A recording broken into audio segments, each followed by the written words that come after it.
It's called hentai. And it's art.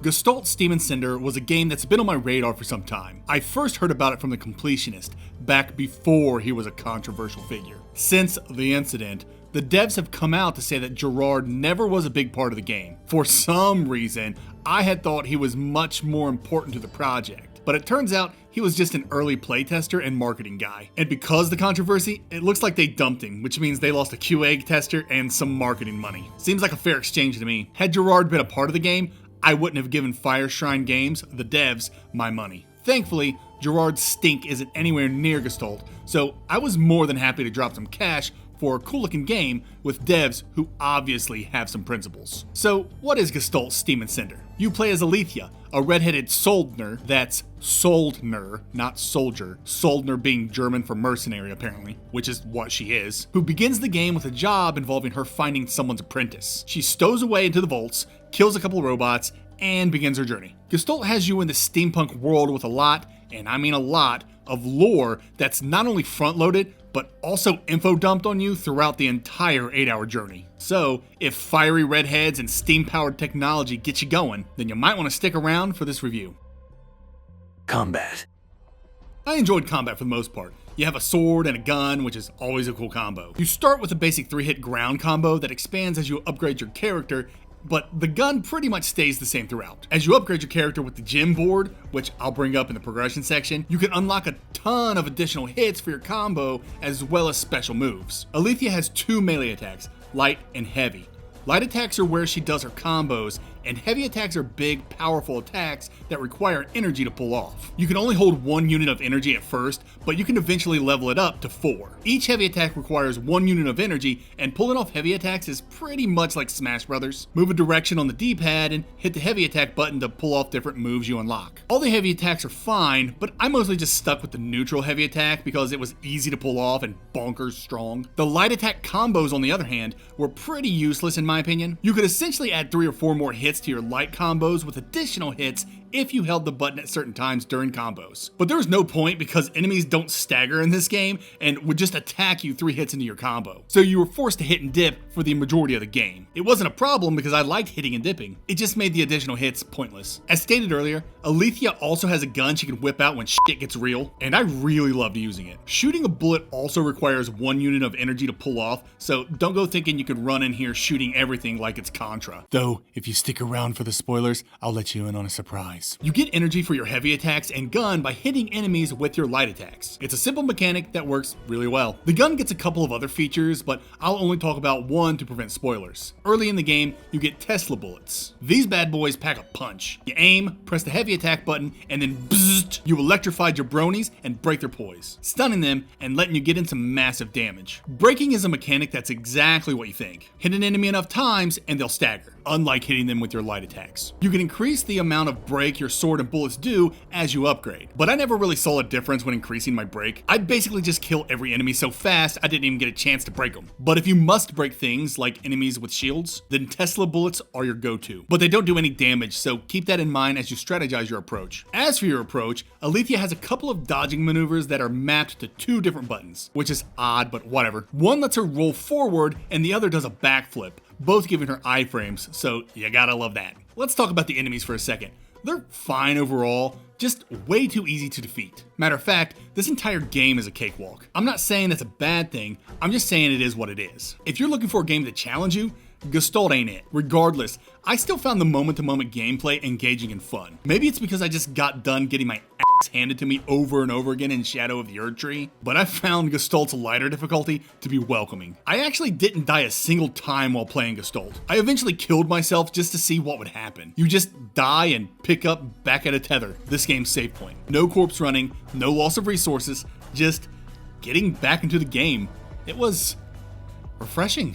The less Souls-like mechanics in Metroidvanias, the better. I mean, Alethea does get an Estus Flask type item to heal herself, but I'm cool with that Souls-like mechanic. Put that in every freaking game. Gestalt's bosses were kind of a joke. Most of them were tank and spanks, roll away, heal, and then tank and spank again. There was one gimmick boss that I thought was great for a mix-up, but overall, the bosses in this game aren't gonna impede you in the slightest. And that's basically it for combat. I thought combat was fun and engaging and utilized the hit to get energy, do big hits with energy mechanic to great effect. Alethea feels great to use as you move around the environments, and the easy difficulty makes for a perfect entry point for newcomers, which quite frankly, we need more of in this genre and in the industry as a whole. I know it might sound like I'm dinging a game for being too easy, but I'm really just making an observation. I certainly would have liked Gestalt to be more challenging, but I also understand that some games need to be lighter to attract new gamers. My only real critique for the combat is that I felt all the additional light combo hits were wasted because enemies would tank the first 3 hits before attacking, which stops your combo dead. My suggestion? Make combos mean something. The more hits you do, the higher the damage or EXP multiplier. And make it so combos can be preserved through dodging, kinda like landing a manual in Tony Hawk or something. Get a few hits in, dodge the incoming attack, and continue wailing on the enemy within a brief time frame to keep your combo going. Maybe you can even have certain enemies or bosses that can only be damaged once your combo meter is so high. Just a thought. Sounds pretty sweet to me. Abilities. Platforming. I said it earlier, but Alethea feels great to use. She moves like a dream. The momentum of her jumps feel good, rolling and backflipping feels good, using her abilities and chaining them together feels good, and mixing it all together during combat feels excellent. Alethea's abilities are very standard for an MV. She gets a double jump, though she doesn't actually jump, and she gets an air dash. That's pretty much it for her traversal abilities.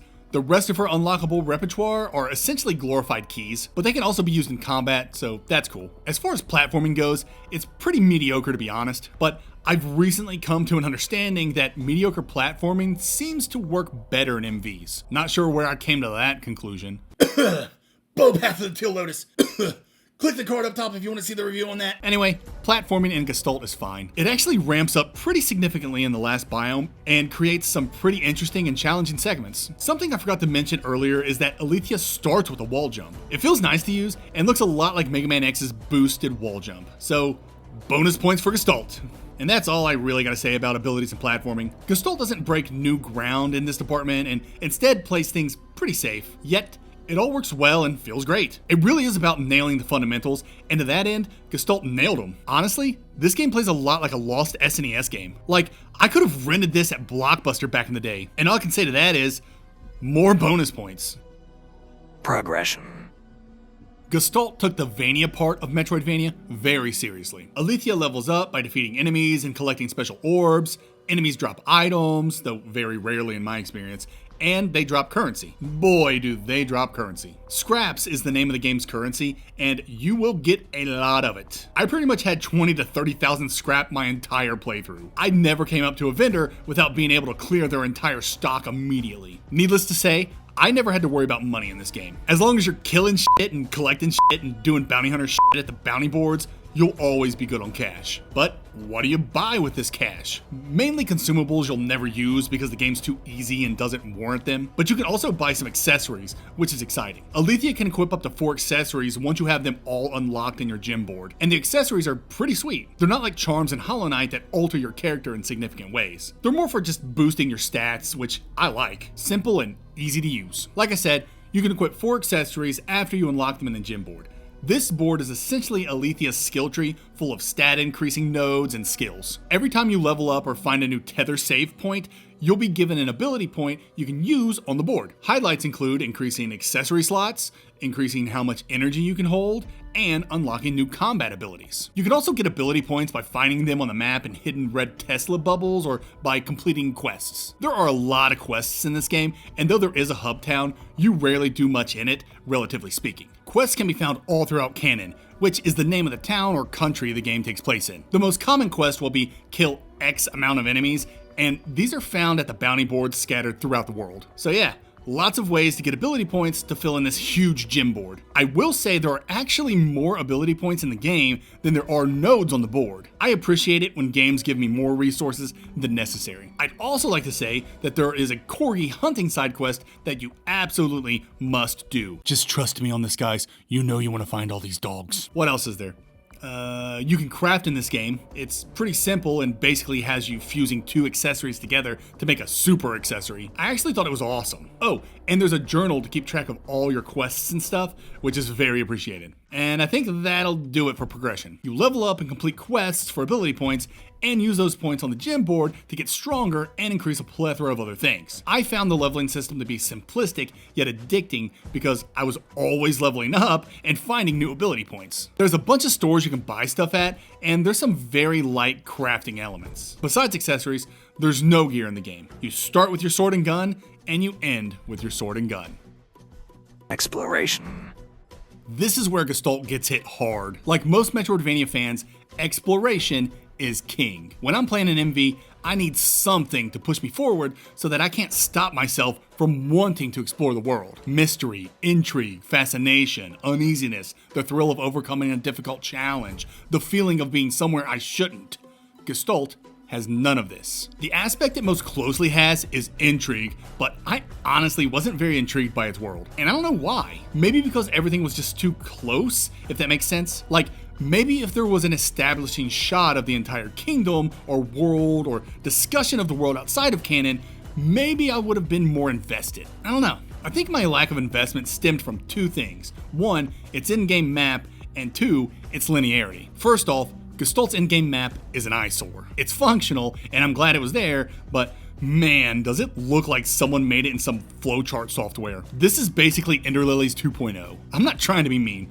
I really think a more detailed map would have helped ground me in the world they were creating. Next, the game's linearity. You really just go through biomes as if they were levels, never needing to revisit them unless you want to find optional stuff or save the corgis. You must save the corgis. Trust me. You eventually find some shortcuts that connect these biomes in interesting ways, but they just didn't feel natural. There's this biome called the Sea of Scrap that's got a reputation of being difficult to get to and for killing anyone who goes there. But you can easily get there by using a couple of elevators near town. I get it's just a video game and they wanted to make a quick and easy way to get around, but it still sounds kinda silly, yeah? The biomes themselves look nice and are varied, so that's good, but they don't do much to excite me. It didn't help that exploration wasn't particularly rewarding. Going off the beaten path typically netted you a consumable you most likely would never use, or some cash or EXP orbs. And of course, the corgis, which, as I'll explain in the spoiler section, are worth searching for, but they're not very rewarding as you're gathering them. Most side quests like the corgis give you cash, which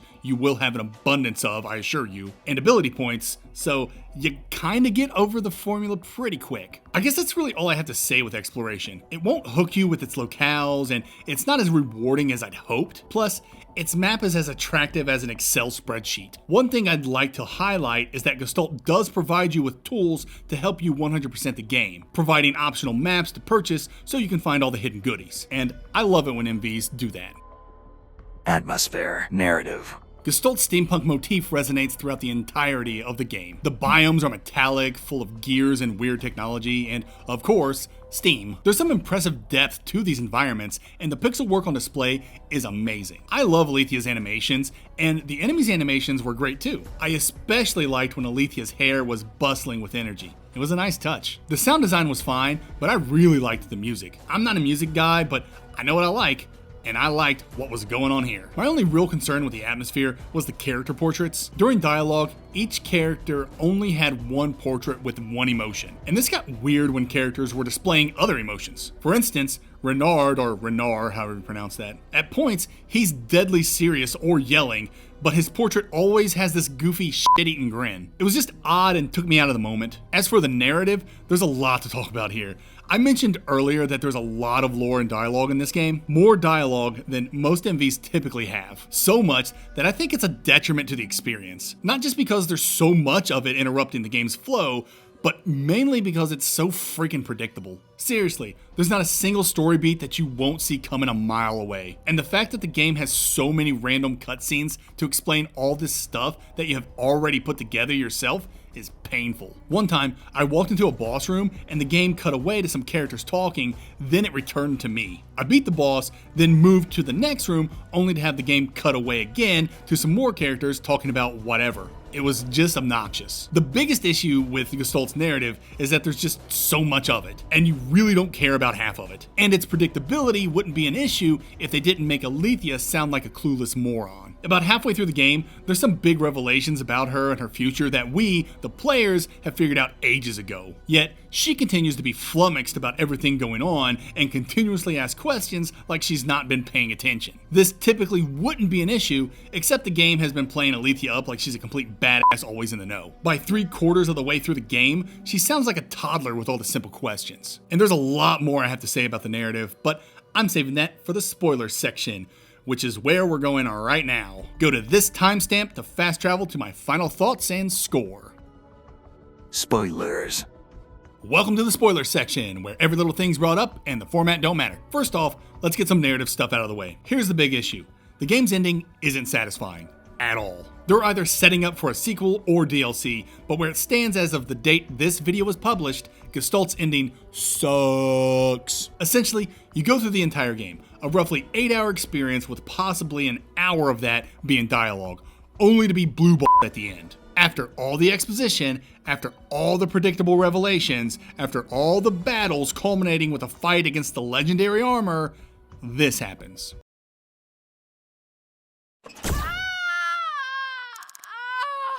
God, are you serious? Talk about ludonarrative dissonance. Alethea was just dashing through waves of fireballs and getting smacked around by a lightning sword. You're really gonna take old girl out with a dart? Whatever. Anyway, the console's bastard son takes Alethea's unconscious body and stands before the gate of the abyss. The gate opens and...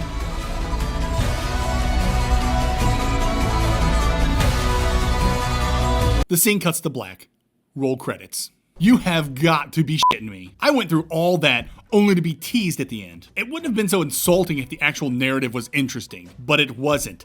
The most interesting thing about the narrative was finally being able to see what was behind that gate. That is what the game was building up to, not the final confrontation against the console. It's such a shame. There's all this setup with the betrayer, the legendary armors, the demons, the abyss, the fading steam, and none of it is paid off in the end. There's gotta be a rule out there somewhere that states you can't have half a dozen unused Chekhov's guns on the field. But that's exactly what Gestalt does. Obviously, the devs are banking for a sequel or a franchise from this. And if that's the case, I hope they do the less is more approach when it comes to dialogue and any future endeavors. I get that they were busy setting up a world's past, present, and future, but it all seemed so rushed and made it hard to get invested in any of it. Anyway, to end this section on a positive note, let's talk about those corgis. The reward you get for collecting all the dogs is absolutely game-breaking. You get an accessory that basically gives you infinite energy, which translates into infinite bullets. Stack on some gun damage accessories, and you can kill the final boss in like 10 seconds. It's amazing. I wish more games had rewards like this. I just spent the entire game collecting stuff. The least you can do is give me something completely overpowered as a reward. That's what Gestalt did, and it's awesome. Easily worth all the time I took to hunt down those dogs. So this is my message to devs. Follow Fire Shrine Games' lead and give us more stupidly overpowered rewards for doing your game-spanning quests, alright? Final thoughts and score. Gestalt, Steam, and Cinder is a good time. It plays things safe on the MV front by keeping abilities fairly standard, and its easier difficulty makes it perfect for newcomers to the genre and for newcomers to video games in general. Its slick controls and fun combat ensure that players are going to enjoy its moment-to-moment gameplay. But that doesn't mean that everything here is enjoyable. The story, though ambitious, fails to be intriguing or exciting, mainly due to its predictability and gameplay interrupting cutscenes. And let's just say, the plot's resolution leaves a lot to be desired. In the end, I enjoyed my time with Canon's beautiful pixel art world and award it a solid 7 out of 10. This game comes highly recommended to newcomers wanting to dip their toes into the Metroidvania genre. Tier placement. Gestalt, Cinder does everything a good Metroidvania should. I don't think it does anything exceptional in terms of exploration or narrative or platforming, but its combat and atmosphere are solid, and I thought its progression with the gym board was addicting and lent to some good player expression. With every MV aspect being good to great, Gestalt, Cinder lands squarely at the top of C tier. It's an average experience for MV enthusiasts, but one of the better average experiences. Now, if you'll excuse me, I'm gonna go sit in the corner and rock back and forth until I hear news of DLC or a sequel. See you next time.